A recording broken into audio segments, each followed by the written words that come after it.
Déclic prend le mic. Déclic prend le mic. Une émission qui encourage l'expression des habitants de Seine-Saint-Denis. Reportages, interviews, témoignages. Déclic prend le mic. Sur Radio Ems. Tous les jeudis de 20h à 21h. Sur Radio Ems. Déclic prend le mic. Eh bien, bonjour à tous. Déclic prend le mic, c'est maintenant sur Radio Ems. Flo au micro avec vous pour 1 heure. Au sommaire aujourd'hui, les femmes à l'honneur avec Juliette Mélia, commissaire de l'exposition Nostalgie urbaine. Mais on commence avec la team Call Me Fancy et les rappeuses pour parler des Kickages Sessions.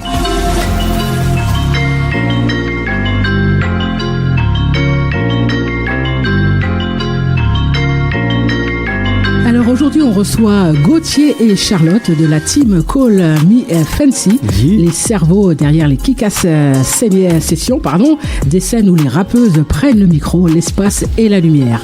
On va parler rap avec Maïm et Islo, Nala Una et Brio. Des voix, des styles, des énergies qui prouvent que le rap se vit au pluriel et au féminin aussi.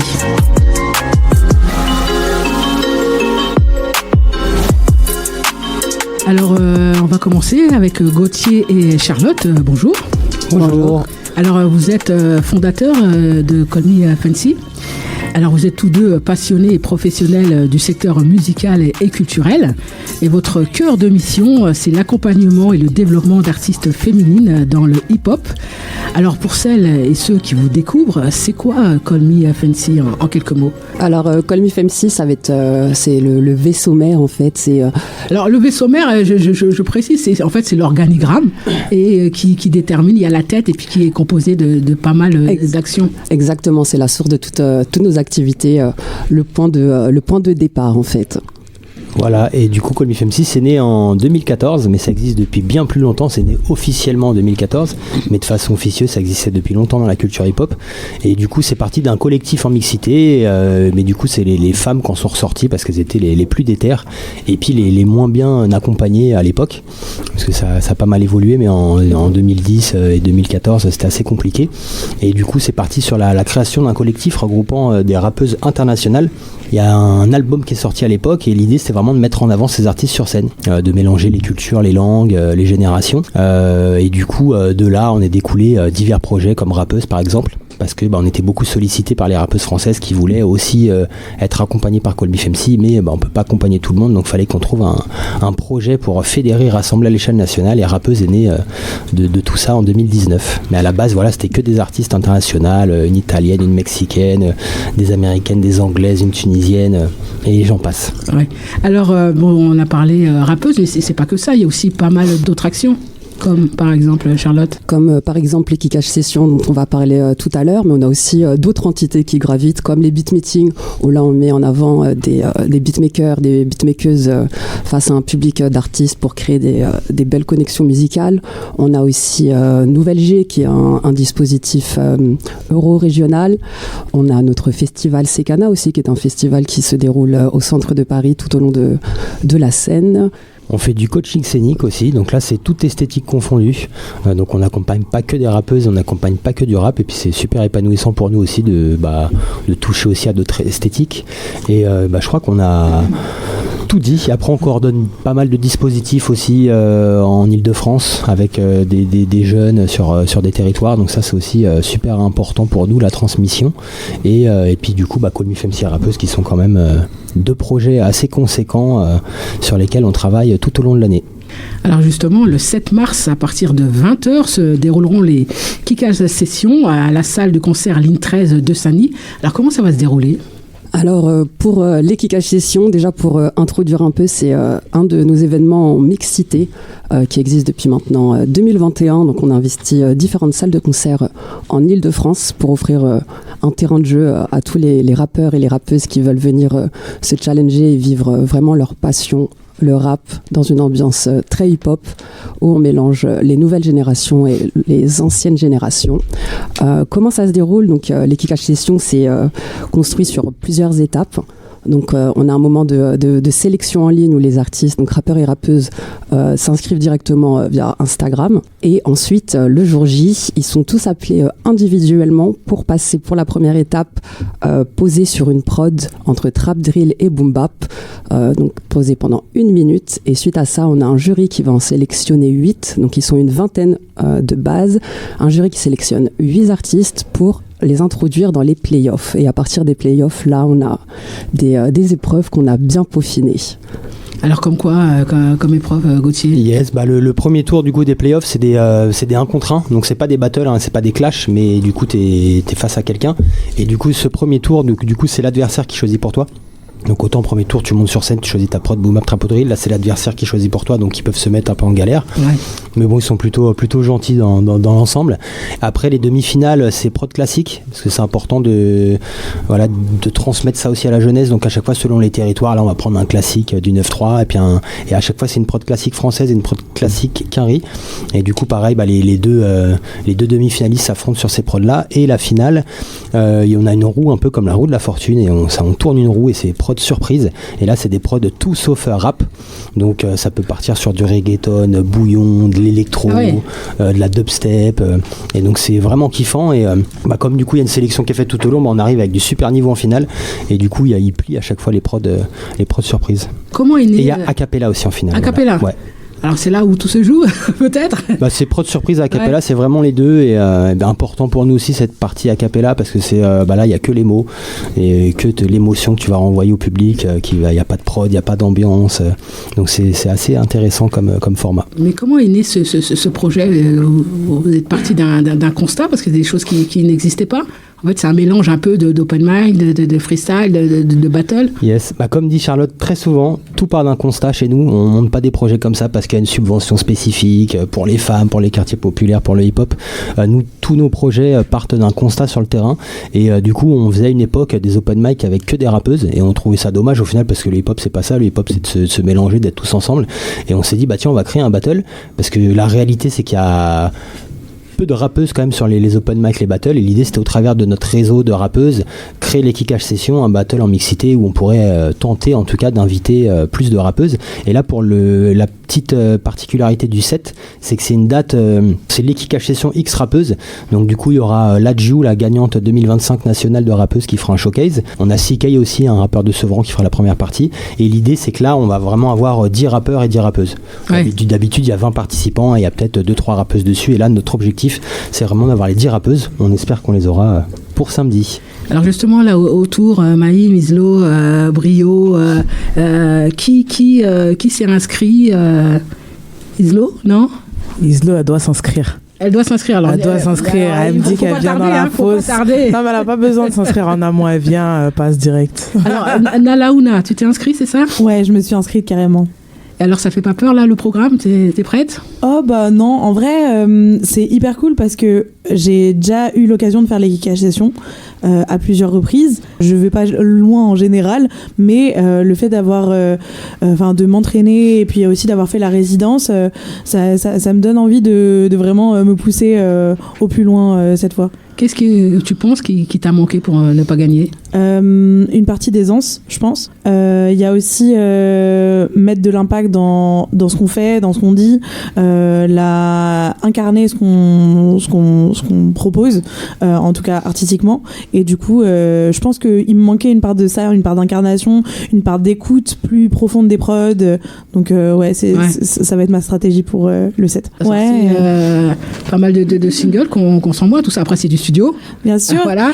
Et puis même sur d'autres sets, par exemple, je fais beaucoup de sets de 15-20 minutes. Et c'est vrai que c'est pas le même exercice parce que là, c'est des prods qui sont imposés.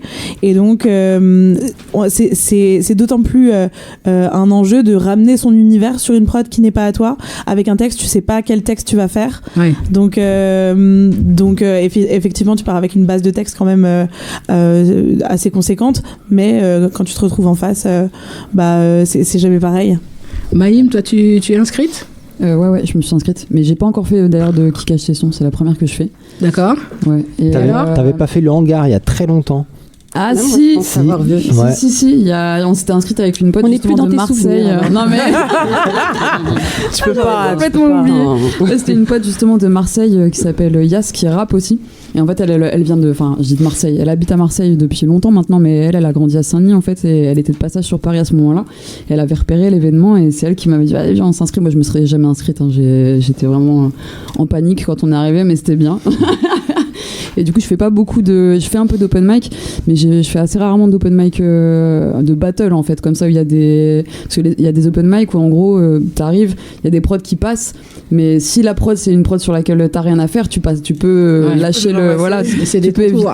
Ouais, voilà, c'est ça. Ouais. Alors que du coup là, il faut vraiment il faut s'adapter à tous les types de prod en fait, donc il faut vraiment avoir en tête un peu un maximum de ces textes avec sur des types de prod différents, des tempos différents. Et puis je pense qu'il y a des gens qui font de tout, mais quand on fait pas de tout, il y a des styles un peu ou des tempos qu'on va avoir du mal à couvrir entre guillemets quoi. Mais c'est un peu le challenge quoi. Mais enfin et puis c'est l'esprit du truc, donc je suis contente de participer.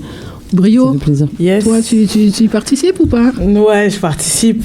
Et alors? Je participe. J'ai hâte, ils savent déjà ce que je désire déjà. Mais ouais, c'est pas la première fois que je participe à des open mic. J'en organise moi-même. Mais c'est vrai que là, c'est un challenge tout autre. Un level au-dessus. Il y a des cadeaux à la fin. Il y a des... On y viendra aux cadeaux.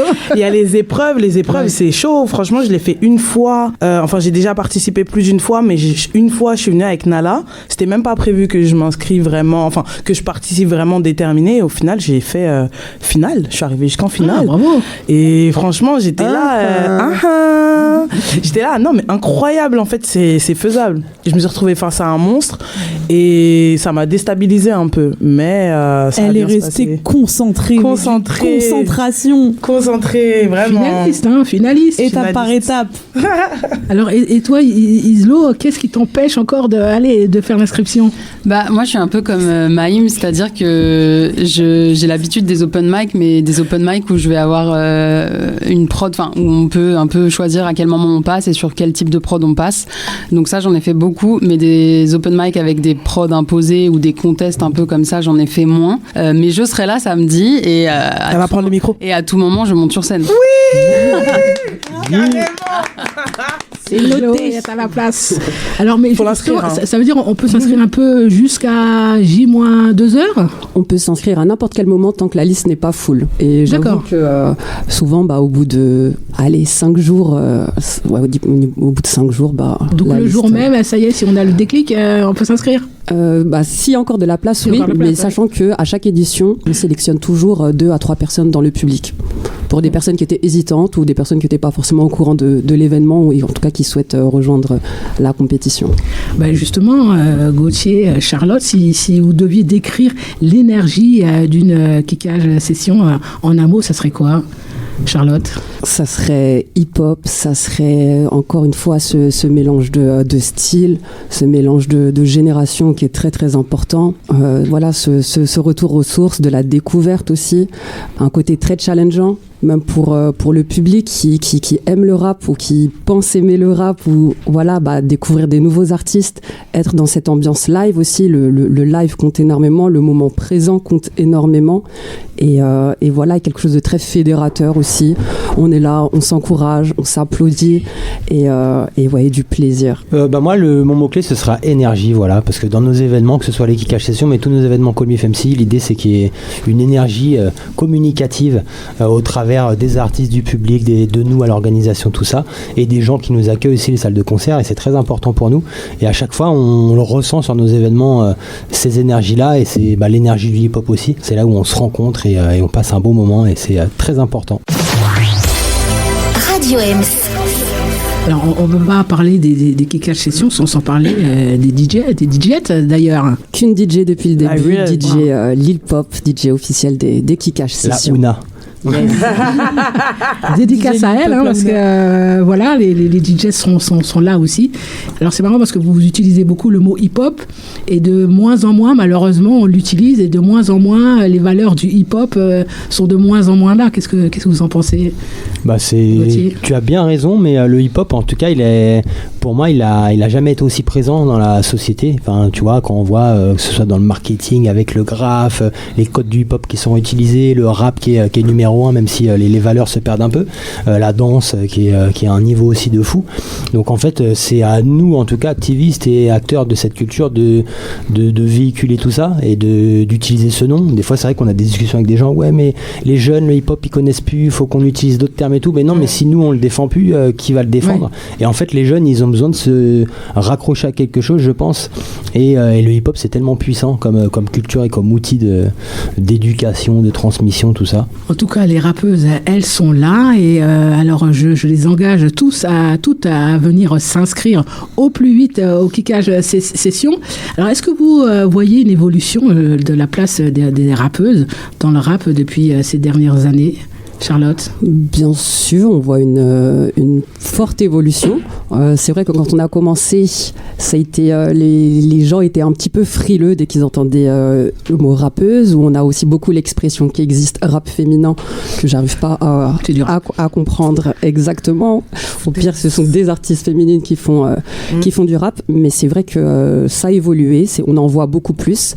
Après, moi, c'est vrai que ce que j'observe, sans être fataliste, c'est que il y a une tendance, il y a toujours eu des tendances sur la femme, peu importe en vrai le domaine, et que là, il y a une grosse tendance, parce que le rap, c'est un peu la musique numéro 1, c'est très à la mode, donc en plus, les femmes dans le rap, encore plus tendance, donc beaucoup de structures peuvent les mettre en avant, mais pour des mauvaises raisons aussi, entre guillemets, c'est des choses qu'on peut observer, donc en même temps, ça offre de la visibilité, mais souvent, il n'y a pas de suite à cette visibilité qu'on offre à ces artistes-là. Alors les filles, les rappeuses, alors je les appelle comme ça pour l'instant parce qu'elles sont rappeuse, quatre. Donc après je vais rappeuse avec un Z. Mais avec un Z. Est-ce qu'il y a encore des freins ou des clichés persistants dans le milieu, Maïm? Est-ce que toi tu rencontres des difficultés parce que t'es une femme et que tu rappes? C'est difficile de répondre de manière pratique à cette question, mais de toute manière, quand tu es une femme dans un milieu masculin, il y a des freins en fait, parce qu'il y a, je pense, des codes qui sont en fait pas faits pour que tu trouves forcément ta place.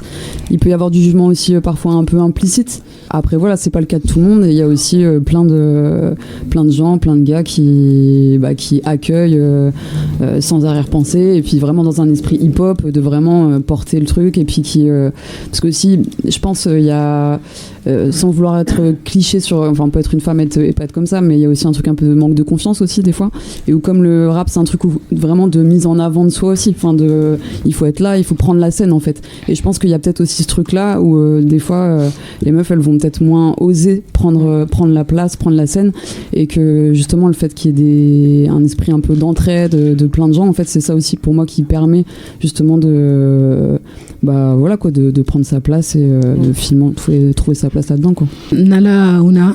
Moi, je pense que à la fois c'est très juste ce que tu as dit, Maïm, et effectivement, je compléterais peut-être ça par vous parliez tout à l'heure des choses qui sont mises en place par d'autres personnes que vous, notamment, moi je pense à des médias ou alors à certains aussi dispositifs ou quoi. Enfin, il y a des fois où on essaye de mettre en avant les rappeuses, mais pas forcément pour les bonnes raisons. Des fois, c'est pour des raisons marketing. Des fois, ce sera pour des bonnes raisons, mais pas de la bonne manière.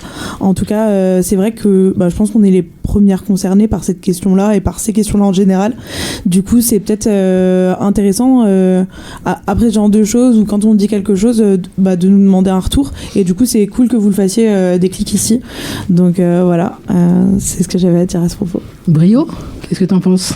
Je pense qu'il y a pas mal de choses qui sont biaisées. Pour moi, le terme rap féminin, ça n'existe pas. C'est comme pour moi la culture urbaine, c'est comme un fourre-tout, c'est pareil. Donc juste parce qu'on est une femme, on devrait avoir une catégorie comme pour le football, le foot au féminin, basket au féminin, tout au féminin en fait. Mais si on regarde vraiment la culture, sachant que la culture hip-hop provient des États-Unis, clairement, on regarde les premières rappeuses. Elles envoyaient du lourd et elles ont commencé aussitôt que les hommes. Des femmes ont pu retourner le mic. Il y a qui? Roxane, il y a Cash Doll. Toutes ces femmes, qu'on connaît même pas et au final, elles ont créé la culture. Et elles font partie des premières qui ont retourné des scènes. Donc aujourd'hui, rappeuse avec un Z, c'est suffisant. Et on a clairement nos mots à dire, notre place. Parce que chaque être humain, en fait, qu'importe le genre, on est un être humain en first. Islo ? Je suis d'accord avec tout ce qui a été dit par les autres rappeuses. Effectivement, il y a un peu parfois cette discrimination positive dans le sens où parce qu'on va être une femme, par exemple en open mic, on va tout de suite être... Si on monte sur scène, en fait, dans un open mic, il y a 50 rappeurs et 2 rappeuses ou une rappeuse. Et moi, ça m'est déjà arrivé de monter sur scène et qu'on m'applaudisse tout de suite alors que j'ai même pas rappé. Donc ça, c'est ce que j'appelle de la discrimination positive, un petit peu comme quelque chose, une pensée flottante qui est peut-être inconsciente, mais qui se dit en fait c'est une femme et du coup on la prend pas au sérieux dans le rap. Et je pense qu'il y a aussi beaucoup un gros cliché autour de ce qu'on attend de la rappeuse, que ce soit physique ou mentalement. Moi je suis grande, je suis blanche, je suis plutôt fine et tout le monde croit que je fais de la pop ou de la chanson, de la variété. Et quand je dis je rappe, on me dit je pensais vraiment pas à ça. Alors qu'en fait ça veut rien dire. La bille ne fait pas le moine, comme on dit. Exactement. Parce qu'en fait, c'est vrai qu'au début du rap, en fait, les filles, elles faisaient les refrains chantés. Aujourd'hui, elles ont leur place, elles ont des choses à dire. Et en plus, d'autres choses aussi à dire, parce qu'avec une vision différente, une vision de femme. Donc ça, c'est important. Et c'est très bien aussi que les kickages de session existent. Donc c'est le 7 mars à Saint-Denis, à partir de 20h, à la salle de concert Ligne 13. Alors peut-être un dernier message pour conclure avec... des rappeuses sessions, un message pour celles qui n'osent pas venir, n'osent pas s'inscrire par peur de tout, par peur du ridicule, par peur, parce que voilà, Nala nous disait qu'il faut quand même aussi une certaine confiance. Elle, ça fait déjà 2-3 sessions qu'elle fait, et et j'espère que bientôt elle gagnera. En plus, on est le 7 mars, donc le lendemain c'est le 8 mars, ce serait bien que, d'ailleurs, alors pas parce que c'est une femme, mais qu'elle gagne parce qu'elle est compétente, et je suis sûre qu'il y en a beaucoup. Pour le petit message, le message il est pour les rappeuses et il est aussi pour les rappeurs. Et parce que c'est en fait les kick-ash sessions, les open mic, les battles, c'est un très bon exercice pour travailler sa technique, pour travailler son aisance. Le fait, comme elle disait tout à l'heure, t'as la prod qui commence, faut rapper dessus, donc t'as pas le choix, des fois faut y aller, même si c'est pas le bon texte, tu vas le faire quand même. Des fois tu pars en impro et puis ça te joue des tours, n'est-ce pas Brio? Et donc en fait pour moi tous les rappeurs, tous les rappeuses devraient faire les kickages ou faire des open mic et des battles, mais sans forcément, c'est bien d'avoir le délire, je veux le gagner, tout ça, mais des fois c'est juste de venir pratiquer pour travailler ton art en fait. Et du coup ça s'oublie, c'est un peu comme les gens en sport de combat, tu vas travailler tes katas, tout ça, les battles comme ça, des fois quand tu fais ton set à toi, t'es un peu plus à l'aise parce que c'est ta musique et tout, mais là de pouvoir se challenger là-dessus, t'es face à un public, tu peux appréhender la scène d'une façon différente et puis t'es en mode freestyle en fait. Non, c'est clair, mais c'est clair aussi que si on gagne, allez, la confiance est doublée 2 fois plus vite. Ah oui, grave. Yes. De gagner, mais même de participer en fait, parce que tu commences avec une peur, juste sur quelle prod je vais tomber, ou est-ce que même le public il va capter ce que je dis, ou il va même m'encourager à la fin. Donc juste de s'être dépassé sur ça, c'est quelque chose d'incroyable. On les encourage aussi parce que le rap, il y a vraiment ce truc de prendre position, de s'assumer. Donc en fait, tout le monde est légitime du moment où tu t'assumes. Donc n'hésite pas, peu importe quel est ton univers, à quoi tu ressembles, les mots que tu vas utiliser, ton flow, au contraire. Et même si c'est un peu extraterrestre, trop bien en fait, t'as une singularité, il y a quelque chose à faire, il y aura toujours à affiner quoi qu'il arrive, que tu sois artiste émergent ou plus développé. C'est comme ça, c'est l'art, c'est le hip-hop, et c'est aussi un état d'esprit. Alors Nala, Ouna, qu'est-ce qui t'a donné envie toi de rapper au départ? Très belle question. Alors, complexe. Il y a plusieurs choses. Déjà, il y a un truc qui m'animait depuis longtemps, c'est que je voyais des potes rapper et qu'en fait, quand ils savaient pas trop quoi dire, quand ils freestylaient et tout, ils balançaient des trucs. Mais des trucs que leur maman, elle aurait pas voulu entendre, quoi. Et en fait, déjà, il y avait ce climat-là où je me disais genre, ouais, vas-y et tout, c'est possible d'écrire des trucs sans pour autant écrire des dingueries, quoi. Et donc, déjà, il y a ça. Et en fait, je pense qu'on commence tous à écrire dans un moment de changement. Et en fait, moi, au moment où j'ai commencé à écrire, j'étais à l'hôpital et j'avais rien à faire. Le temps passe très lentement et je me suis dit, let's go utiliser ce temps à des fins pratiques. Et au final, c'est passé au-delà de la pratique, c'est devenu de la création pure et en vrai, c'est ça qui me fait kiffer. Ok. Ouais. Alors, toi, tu as sorti des titres, dont le fameux Trash, c'est ça? Complètement. Et puis, avant, alors je ne me souviens plus du titre, désolé, mais avec des featuring déjà. Ouais, c'est ça. J'ai fait un featuring, en tout cas, qui est sorti avec Bouzbor. J'ai fait aussi un featuring qui vient de sortir avec un jeune homme qui s'appelle FL qui fait vraiment du bon boulot et puis j'ai encore plein d'autres choses enregistrées. J'aime beaucoup les collaborations, je trouve que c'est très riche. Et comment tu décrirais ton univers musical? Alors je dirais que j'ai un univers tranchant, j'ai un univers qui est assez sombre mais dans lequel au fond il y a de la lumière et c'est pour cette lumière que je crée, que je continue de créer. Alors, un univers sombre, alors moi je l'aurais aussi dit à Maïm, en fait, avec un flow nonchalant, on va dire, sur des belles prods aussi. Alors, pareil, même question, qu'est-ce qui t'a donné envie de rapper? Moi, un peu comme Nala, il y a eu une période en fait où il y a eu pas mal de mes potes qui rappaient en fait de différents réseaux et j'étais en colocation avec donc un pote qui était DJ, qui avait un groupe de rap et j'avais d'autres potes qui rappaient et voilà, c'est comme ça que j'ai commencé à écrire et j'ai commencé vraiment à écrire avec une pote justement qui elle aussi commençait et j'ai beaucoup aussi écrit justement avec des meufs en fait. J'ai beaucoup rappé avec des meufs souvent. C'est vrai que c'est un truc qui m'a souvent porté, voilà. Et donc c'est comme ça que j'ai commencé. Donc d'abord, voilà. Et après il y a des potes qui nous ont proposé de passer sur scène, les premiers textes, et petit à petit, voilà, de fil en aiguille, j'ai commencé à jouer un peu et à approfondir un peu tout ça, quoi. Et tu te décris comment ton univers musical?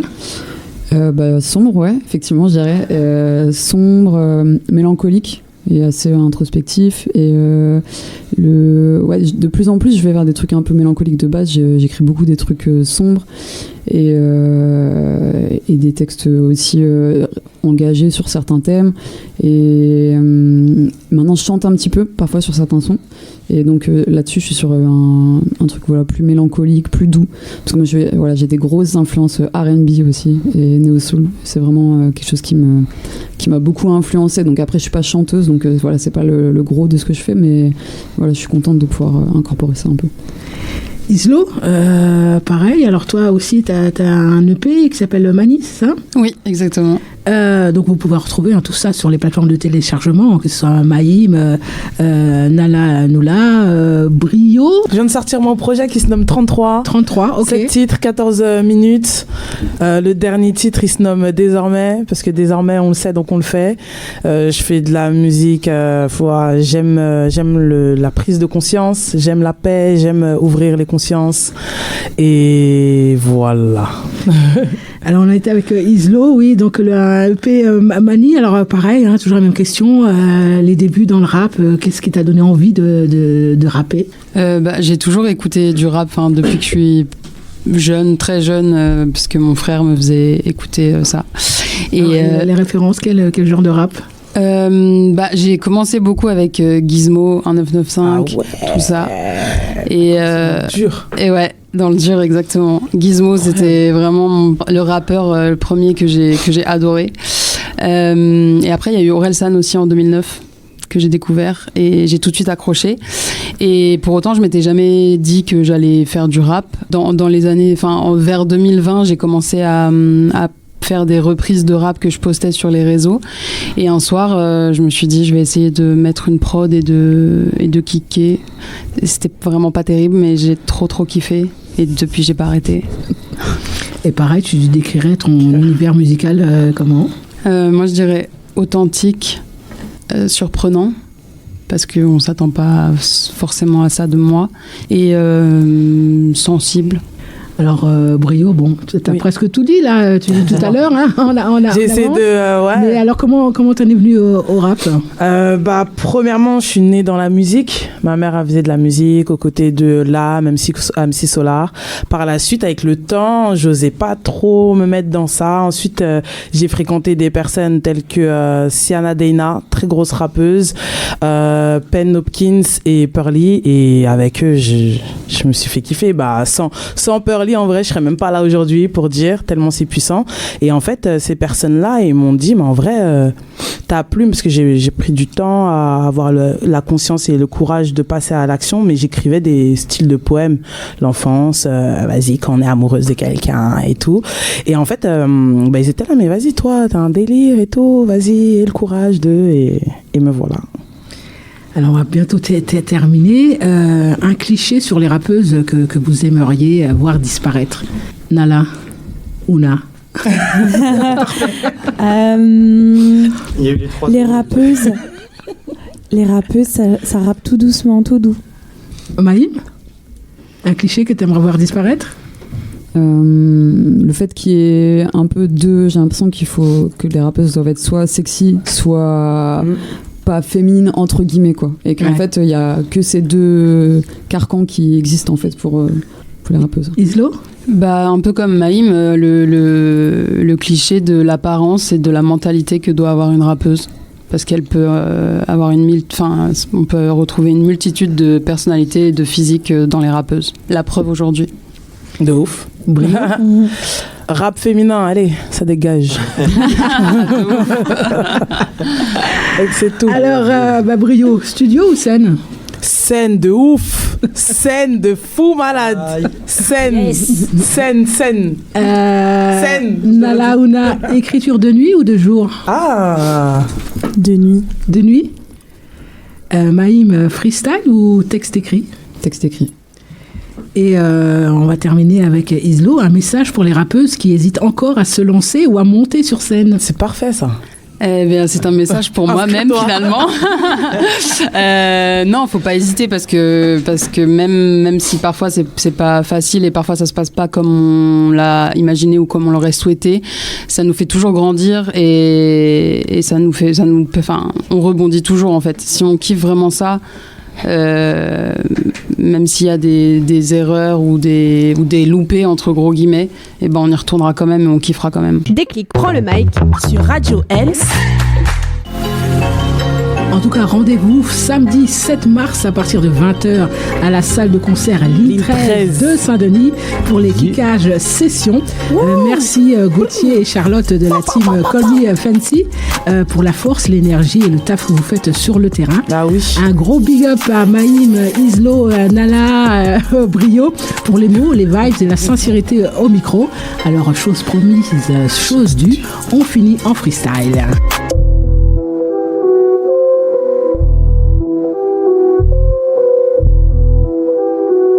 Je vais pas te parler de Barry, moi j'ai jamais vu un gun, je suis pas bonne à marier.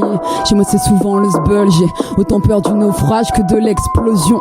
Je suis pas athétique mais j'ai en tête une mission, je vais pas élever le niveau, je vais juste élever le mien. À défaut d'élever des gosses, j'essaye de faire les choses bien. Souvent j'ai peur de mal faire mais faut se jeter à l'eau. Je sais pas si je croise le fer, on deal avec nos défauts, mais je compte les fautes, je sais pas si j'ai tort, si je rétorque, est-ce que je dois porter le chapeau ou pas lâcher le morceau. Je fais des efforts, puis je les supporte plus, j'ai envie de les niquer, est-ce que j'en fais trop? L'enfer est pas avec de bonnes intentions à ce qu'il paraît. Quand j'entends leurs propos, j'ai envie de les démarrer. Je me perds entre faire face et l'envie de me barrer. Mais moi j'aime quand les choses sont propres, quand elles sont carrées. Les doutes m'assaillent mais j'emmerde ces tarés. Je suis pas guerrière, je tressaille, j'en ai rien à carrer. Pas sûr que la côte maille, mais là je me suis paré. J'ai autant de rage en stock qu'envie de me marrer. Maïm, ok. Déclic, déclic, déclic.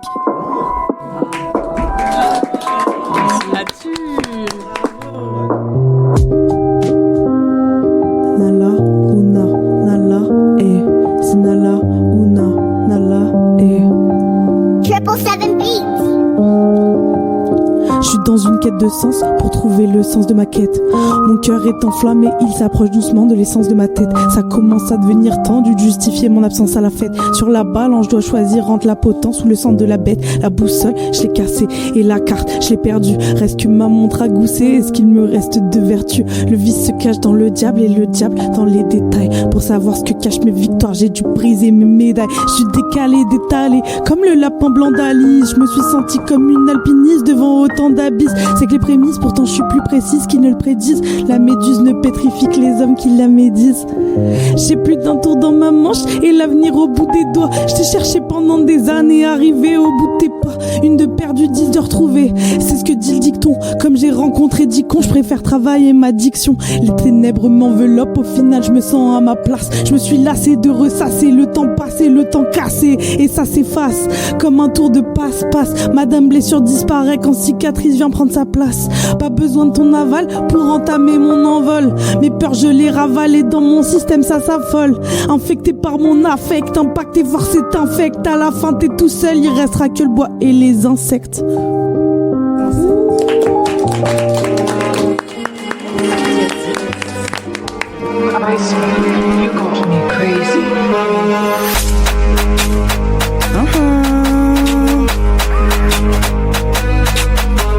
C'est bouillant, c'est bouillant.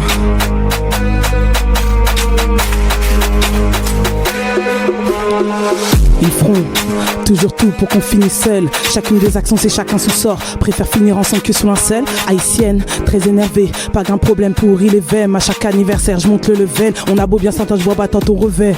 Vu que c'est bon, on partira par là. T'as souvent grande bouche quand c'est pour des salades. Je te laisse en vue, pas le temps de te caler, beaucoup parler. Pour déclencher l'alarme, je te vois comme un ange. Fais pas le malin, je te baiserai, je le ferai sans les mains.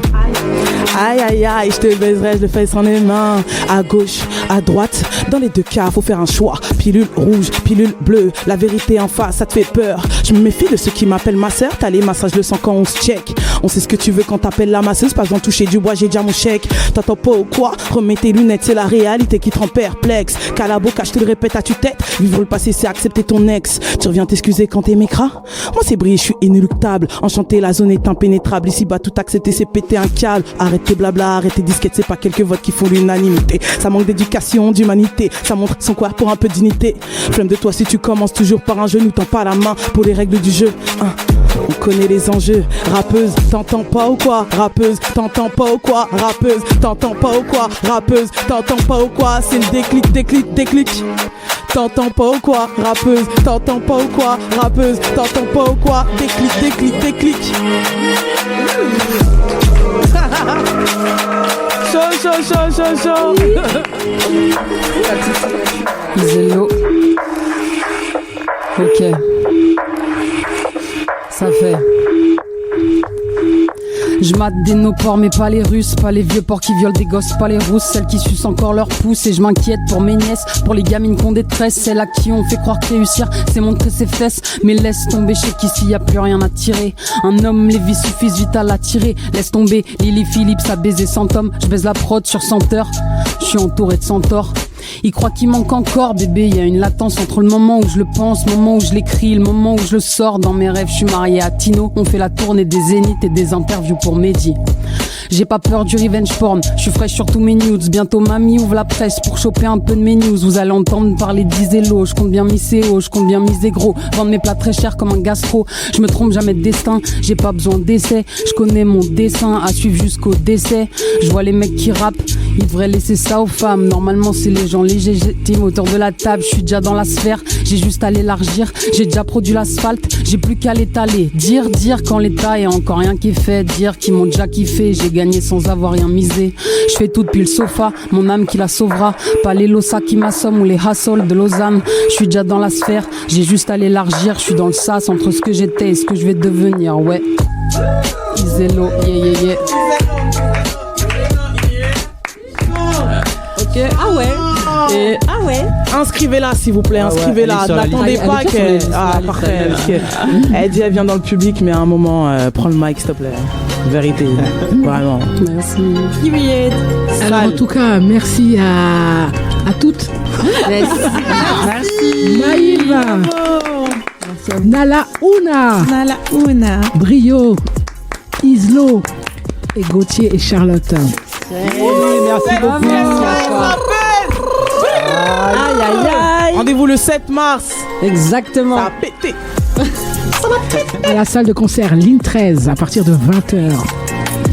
Merci Déclic, merci Raphaël. Merci Florence et Déclic pour l'invitation. Merci pour à l'invite. vous. Merci. On sera là pour venir vous soutenir et vous applaudir. Bravo les gars. Ouais, c'est cool hein.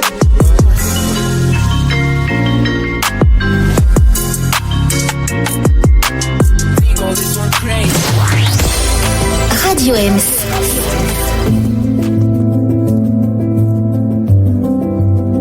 Aujourd'hui, on reçoit Juliette Mélia, commissaire de l'exposition Nostalgie urbaine, une exposition du photographe canadien Christopher Evans, qui établit un dialogue implicite entre Vancouver et Saint-Denis, deux territoires éloignés géographiquement mais confrontés à des dynamiques urbaines comparables.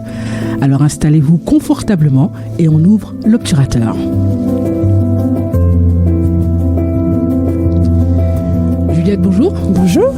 Alors on t'avait déjà reçu pour parler d'un concours d'écriture à la médiathèque Gulliver de Saint-Denis. Tu enseignes aussi notamment l'histoire de l'art à l'ICP et les études culturelles à la Sorbonne. Oui. Et aujourd'hui on te reçoit pour parler de l'exposition Nostalgie urbaine dont tu es la commissaire. Alors ma première question tout d'abord, c'est quoi une commissaire d'exposition et quel est son rôle ?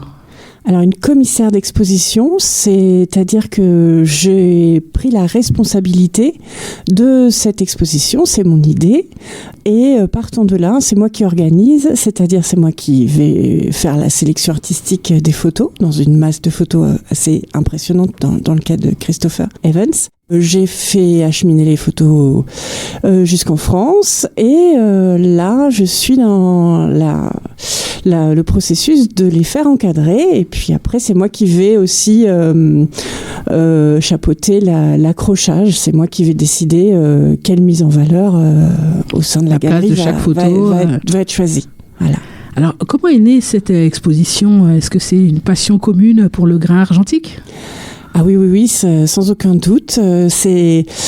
Christopher, c'est un photographe que je connais uniquement par Internet depuis, on peut dire, plus de 20 ans, que j'ai rencontré sur un réseau social dédié à la photographie qui s'appelle Flickr, avec qui j'ai dialogué initialement par l'intermédiaire de photographies, c'est-à-dire sur les photographies, on peut mettre des commentaires, des petits cœurs, etc. Donc on a remarqué nos photos respectives sur Flickr.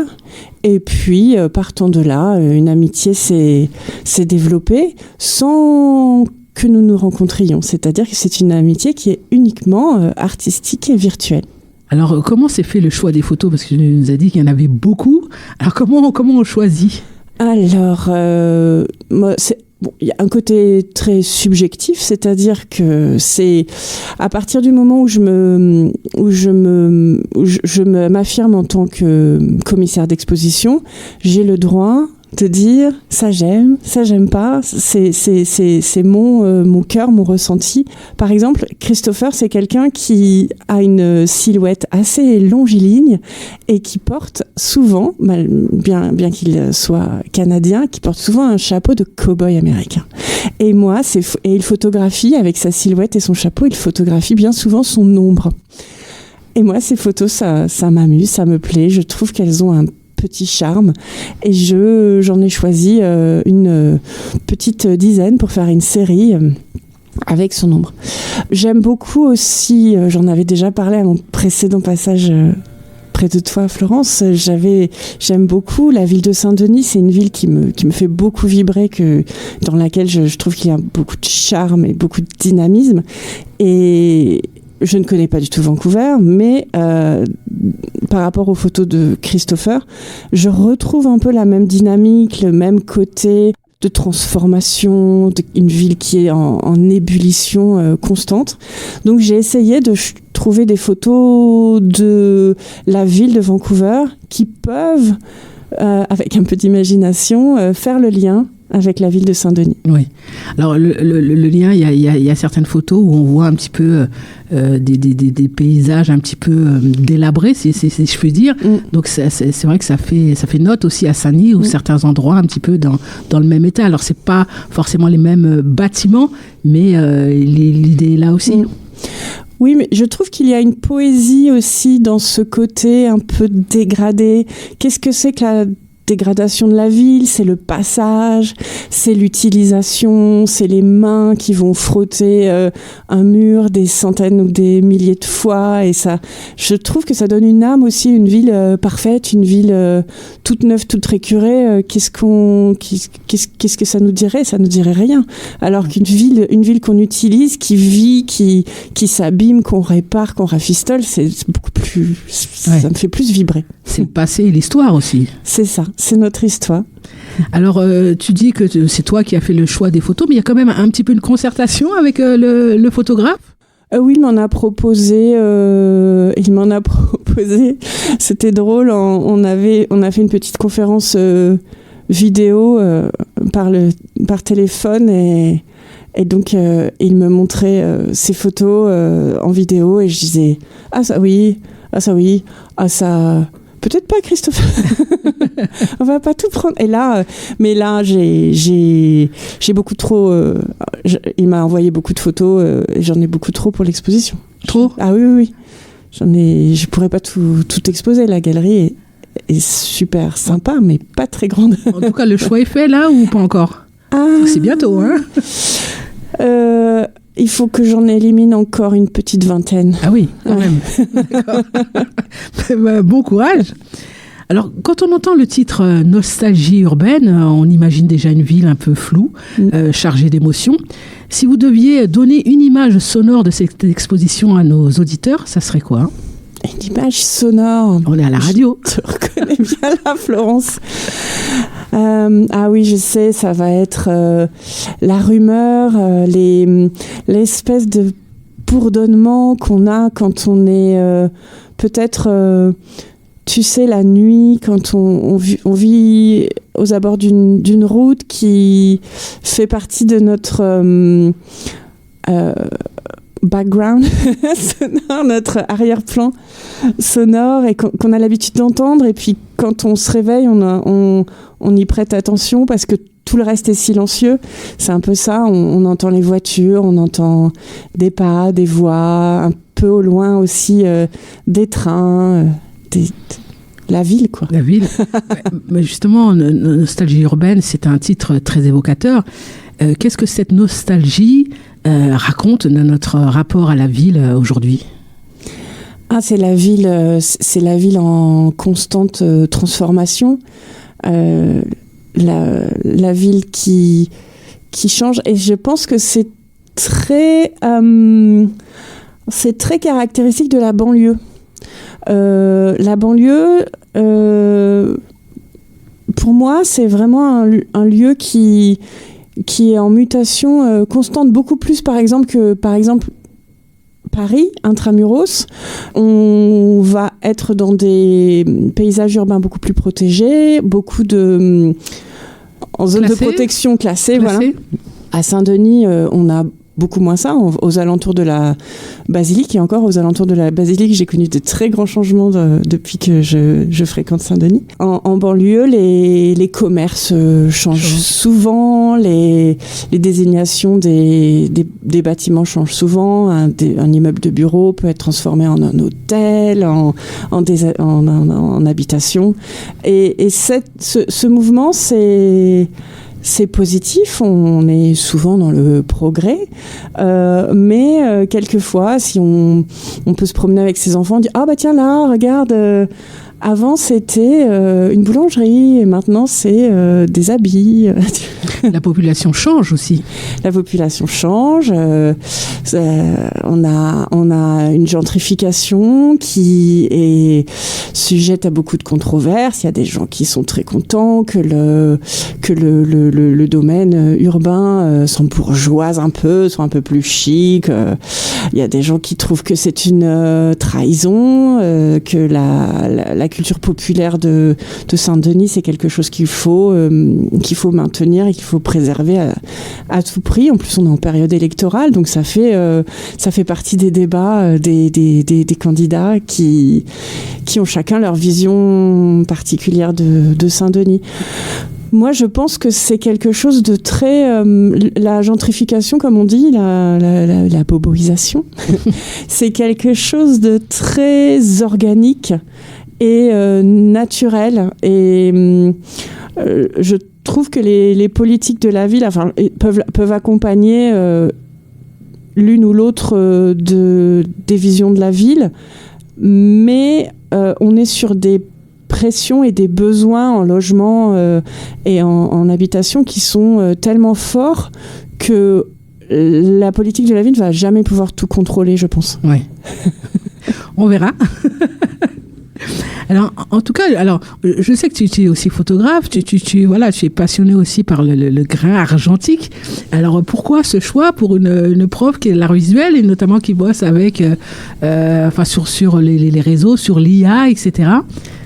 Ah ben ça fait partie de l'idée de nostalgie aussi, c'est-à-dire que je fais de la photographie tous les jours, je n'envisagerai jamais de quitter mon domicile sans mon appareil photo dans mon sac, je l'ai si tu veux. Mais c'est vrai que on a tendance à tous passer à la photographie numérique et à plus forte raison à la photographie par le téléphone. Ouais. Et moi, j'ai une grande nostalgie de l'époque où on faisait des photos argentiques, où on allait au labo, où on faisait la queue, où on avait nos petites photos en papier, qu'après on classait dans des boîtes, etc. C'est beaucoup moins dans les mœurs de faire ça, mais c'est vrai que j'ai un grand regret. Et peut-être qu'un jour, je travaillerai à nouveau en argentique. J'aimerais bien m'y remettre. Et peut-être la prochaine fois une exposition de Juliette Méliat ? Ah, avec grand plaisir, mais il faut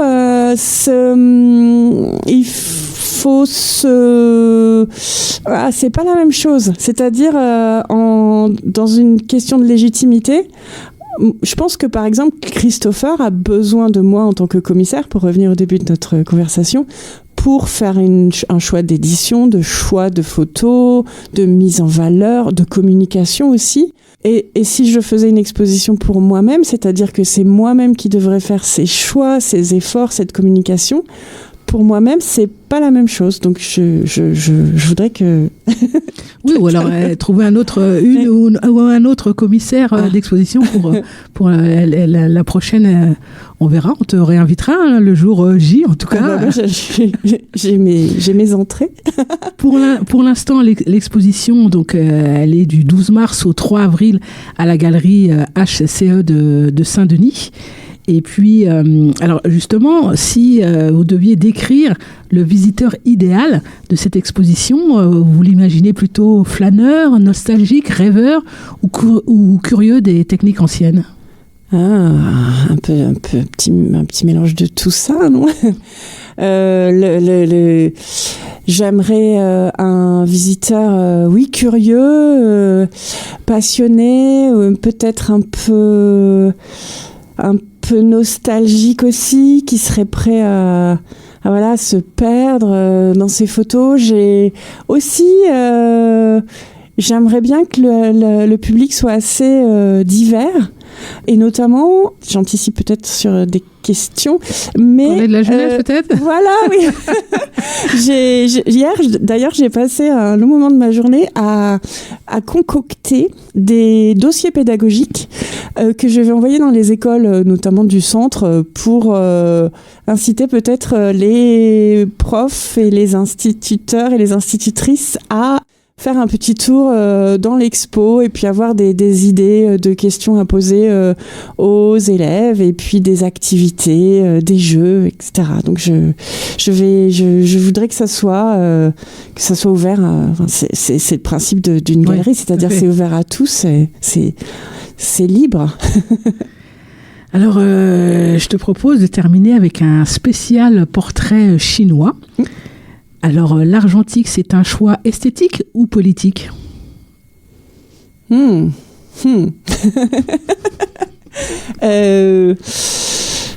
Non, politique. Enfin, mon hésitation a été perceptible, je suppose, un peu les deux. Mais je sais pas. Dans mes enseignements, notamment en histoire de l'art, je travaille beaucoup sur la politique de l'art, c'est-à-dire qu'est-ce que ça déplace, qu'est-ce que l'art déplace dans la société et qu'est-ce que la société déplace dans l'art. Et du coup, je suis un peu obligée professionnellement de répondre politique. Mais évidemment, l'un ne va pas sans l'autre. Vous préférez une photo floue mais émouvante ou nette mais froide? Ah, floue. Alors il y en a pas mal aussi dans l'exposition des photos floues. Un peu flou sur les bords ou avec des petites taches de soleil. Ma passion de la photographie, elle est évidemment ancrée dans mon histoire familiale. Et ma maman faisait beaucoup de photos, et faisait beaucoup de photos de moi. Et souvent, dans les photos de ma maman, on voit la lanière de l'appareil photo. D'accord. Et ça, j'adore. Je trouve c'est trop mignon. Est-ce qu'on peut encore être surpris par une photo en 2026? Ah oui. Ah bien sûr. Oui. Mais quotidiennement. Si vous étiez un défaut photographique, ça serait lequel? Ah, un défaut photographique, de faire trop de selfies. Alors, on revient aussi à l'exposition. Hein. On a parlé des photos de Christian Evans, où il y a pas mal d'autoportraits aussi. Effectivement, tu parlais de ce. Moi, au début, je disais, effectivement, c'est un cow-boy. Cow-boy, Vancouver. Mais bon, il y en a eu, hein, peut-être, à un moment donné de l'histoire. Puis, il a une barbe ou pas? Ah oui, il a une barbe. Parce qu'on la devine, en fait. Oui. Si vous étiez une photo oubliée dans un tiroir.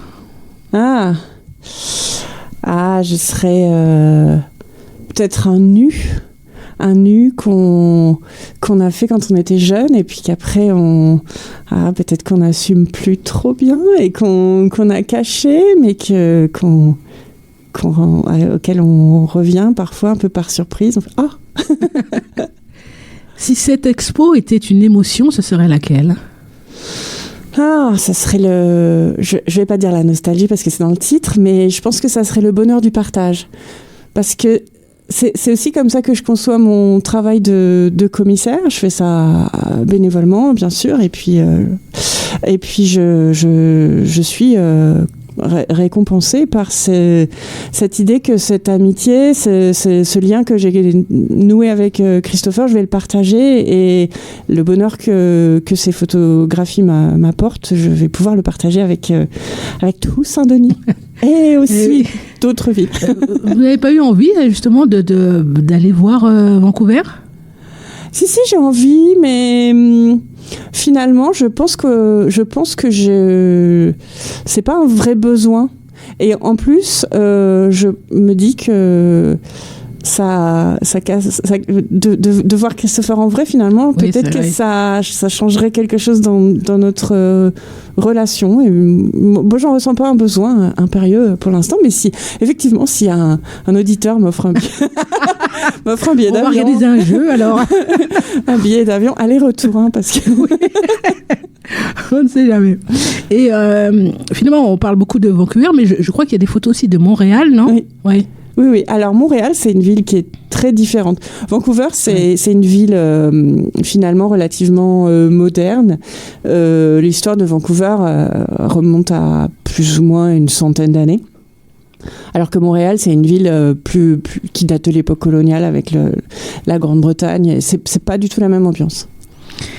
Et pour terminer, une phrase pour donner envie d'entrer dans l'expo. Je pense que vous allez être surpris par cette atmosphère argentique et que cette nostalgie ne vous donnera pas... Oh là là, cette phrase est trop compliquée. On recommence, on rembobine. Je voulais dire que la nostalgie du titre n'est pas une nostalgie triste, c'est une nostalgie qui va vous donner du bonheur, de la joie, et qui va sans aucun doute vous donner envie de refaire de la photo ou de créer, ou même de regarder autrement de voir autrement la ville dans laquelle vous habitez et d'aimer ces petits défauts, ces fissures et ces petits défauts. Eh bien, merci Juliette. Alors, je rappelle, Nostalgie urbaine, c'est à découvrir du 12 mars au 3 avril à la galerie HCE de Saint-Denis. Et d'ici là, ouvrez l'œil, les plus belles images sont peut-être déjà là, juste un peu cachées, comme une promesse au fond d'un boîtier.